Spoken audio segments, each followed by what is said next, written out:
Welcome to Wizard.com. This is Ashwini, Maths tutor. Our question is, following shape is made of several small cubes. What fraction of cubes are visible in the picture shown below? And we have given one picture here.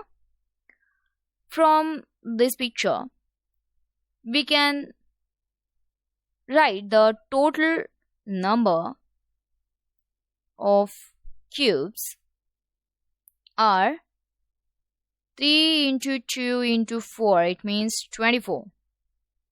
Then we can observe here the number of visible cubes are 6 plus 6 plus 6, it means 18 cubes are visible.